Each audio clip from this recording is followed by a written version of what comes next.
दोस्तों आज के वीडियो में आपको तरबूज खेती की पूरी जानकारी दी जाएगी ए टू जेड। बुआई का सही से समय, फसल अवधि, तापमान, मिट्टी की तैयारी, खेत की जुताई, बीज की मात्रा, उन्नत कौन कौन सी किस्में हैं, फिर बीज का उपचार हम कैसे करें, बुआई का क्या क्या तरीके होने चाहिए, किस प्रकार से हम बुआई करें, उर्वरक व खाद प्रबंधन, बुआई से लेकर फसल तैयार होने तक कंप्लीट उर्वरक प्रबंधन बताऊंगा। सिंचाई की व्यवस्था क्या होनी चाहिए, रस चूसक कीट का प्रबंधन हम किस प्रकार करें, इल्ली का नियंत्रण हम किस प्रकार से करें, से लेकर फसल कटाई तक की कंप्लीट जानकारी लेकर मैं हाजिर हूं। मैं आपका दोस्त सतीश कुमार, स्वागत है आपका अपने यूट्यूब चैनल भारत किसान, हमारे किसान चैनल पर। तो जो भी किसान भाई चैनल पर नए हैं या जिसने भी अभी तक चैनल को सब्सक्राइब नहीं किया है, कृपया चैनल को सब्सक्राइब करें, वीडियो को लाइक करें और ज्यादा से ज्यादा किसान हित में शेयर करें, जिससे सभी किसान साथियों को फायदा मिल सके। तो दोस्तों अब अपन वीडियो स्टार्ट करते हैं। सबसे पहले बात करते हैं बुआई का सही से समय क्या होना चाहिए। तो 1 जनवरी से 31 मार्च के बीच कभी भी आप बुआई कर सकते हैं। अगर आप इसकी अगेती फसल करेंगे तो आपको जबरदस्त मार्केट रेट मिलेंगे और आप अगेती फसल अभी इसकी लगा सकते हैं। और अगर आपको पछेती लगानी है, पछेती वैरायटी लगानी है, तो आप फरवरी के बाद में कभी भी लगा सकते हैं। हाइब्रिड जो वैरायटियां होती है, जो अगेती होती है, वो 65 से 75 दिन के अंदर तैयार हो जाती है और उसके बाद में पछेती हाइब्रिड वैरायटी आप लगाते हैं तो वो हमारी 65 दिन के अंदर तैयार हो जाती है। और वैसे अगर आप देसी जो घर पर बीज तैयार किया हुआ है, देसी बीज लगाएंगे तो वो 85 से 125 दिन के अंदर हमारी फसल तैयार हो जाती है। अगला पॉइंट आता है तापमान, मिट्टी की तैयारी, खेत की जुताई। हमें तरबूज की खेती के लिए नदी के किनारे वाली जो रेतीली भूरी मिट्टी होती है वो सबसे उपयुक्त मिट्टी मानी जाती है, सबसे बेस्ट, और उसके अंदर बम्पर पैदावार निकलती है। और तरबूज की वैसे फसल उगाने के लिए बलुई जो दोमट मिट्टी होती है, जिसका पीएच मान 6 से 7 के बीच हो, वो अच्छी मानी जाती है। और तरबूज की फसल बुआई से 20 दिन पहले हमें खेत की एक जुताई अच्छी तरह से खरपतवार से मुक्त कर देना चाहिए खेत को। उसके बाद खेत की 1 से 2 जुताई हमें गहरी कल्टीवेटर से कर लेनी चाहिए। फिर खेत को खुला छोड़ देना चाहिए। आप 100 क्विंटल जो सड़ा गला गोबर का खाद होता है वो खाद आप इस्तेमाल कर सकते हैं अपने खेत के अंदर, और फिर उसके बाद में अच्छी सी जुताई कर दीजिए। अब उसके बाद में अगला पॉइंट आता है बुआई के समय हमें क्या खाद प्रबंधन करना चाहिए, बेसल डोज में हमें क्या क्या डालना चाहिए। तो तरबूज की जो फसल है, अच्छी पैदावार के लिए आपको क्या करना है, 1 एकड़ खेत के अंदर 20 केजी आप urea, 100 KG SSP single super phosphate और 25 केजी पोटास, 10 केजी जायम और 8 किलोग्राम आप कार्बोफुरॉन का इस्तेमाल कर सकते हैं। उसके बाद में किसान भाइयों अपना अगला पॉइंट आता है जो बहुत ही मोस्ट इंपॉर्टेंट पॉइंट है कि हमारे जो बीज की वैरायटियां हैं वो कौन सी होनी चाहिए और बीज की मात्रा हमें कितनी लेनी है। तो उसके बारे में मैं आपको अब बताता हूं। किसान भाइयों मैं आपको बता देना चाहता हूं, यदि आप तरबूज की पैदावार ले रहे हैं तो आपको हाइब्रिड बीज की तरफ जाना चाहिए।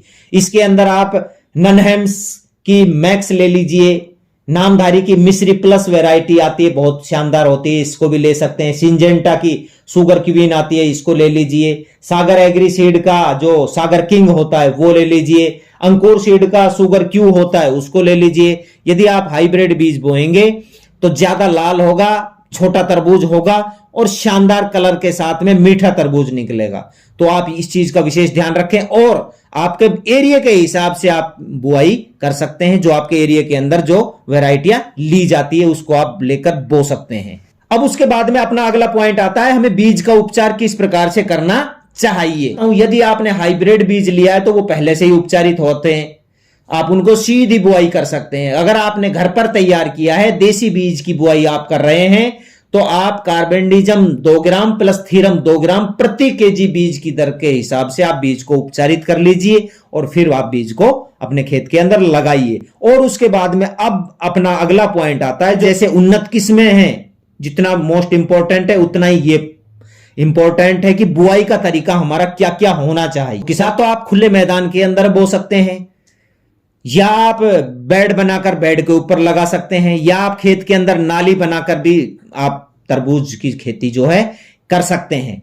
और उसके बाद मैं आपको बताता हूं, जो हम पौधे से पौधे की दूरी लगाते हैं वो 3 फीट होनी चाहिए और लाइन से लाइन जो बेड से बेड की दूरी होती है वो 4.5 फीट आपको रखनी है। और उसके लिए मैं आप बताता हूं आपको बीज की दर हमारी क्या होनी चाहिए, कितना बीज होना चाहिए। अगर आप नर्सरी तैयार करना चाहते हैं तो आप प्रो ट्रे के अंदर कुकपेट जो खाद होता है उसको भरकर उसके अंदर एक एक बीज डाल दीजिए, उससे आपके जो तैयार हो जाएगा।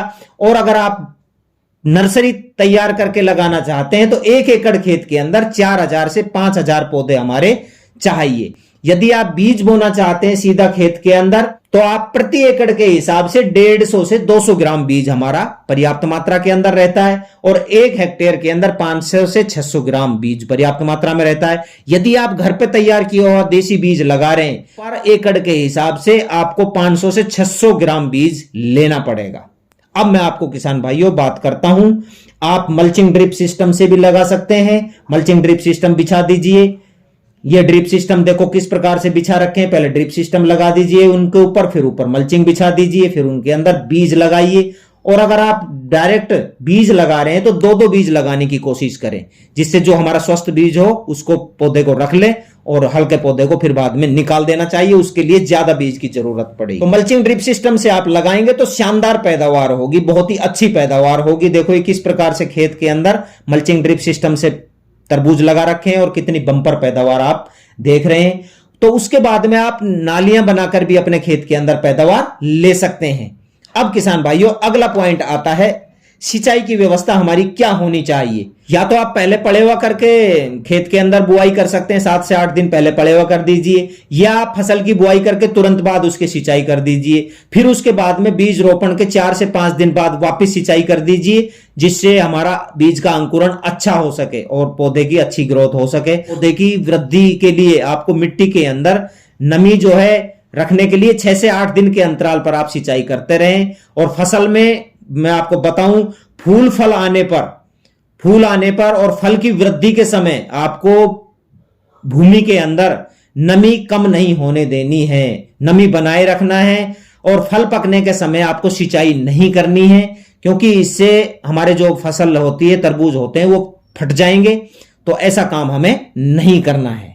अब अगला पॉइंट आता है हमारा 10 से 15 दिन के बाद में हमें कौन सा उर्वरक खाद प्रबंधन करना है, वो सभी मैं आपको बताऊंगा। यो आप 10 से 15 दिन के बीच में फसल उगने से आप 5 ग्राम एनपीके 19-19-19 और 2 मिलीग्राम टाटा बहार प्रति लीटर पानी के अंदर घोलकर आप स्प्रे कर दीजिए। और बुआई से 35 से 40 दिन के बाद में आपको क्या करना है, पौधों की फसल की अच्छी तरह ग्रोथ हो उसके लिए आप 20 केजी यूरिया के साथ आप 5 केजी जायम का इस्तेमाल कर सकते हैं 1 एकड़ खेत के अंदर। और बुआई से 50 से 55 दिन के बाद में आपको क्या करना है, 10 केजी एनपीके 13-0-45 को 2 मिलीलीटर हेक्साकोनाजोल 1 लीटर पानी के हिसाब से फलों के अच्छे विकास और सफेद रोग से बचाने के लिए हमको खेत के अंदर स्प्रे जरूर करना चाहिए। अब बताता हूं बुआई से 60 से 70 दिन बाद आपको क्या करना चाहिए। तरबूज की फसल के फल में अच्छे आकार के लिए और अच्छी मिठास के लिए, रंग के लिए आपको क्या करना है, 1.5 केजी एनपीके 0050 200 लीटर पानी के अंदर मिलाकर हमें पूरे खेत के अंदर छिड़काव कर देना है।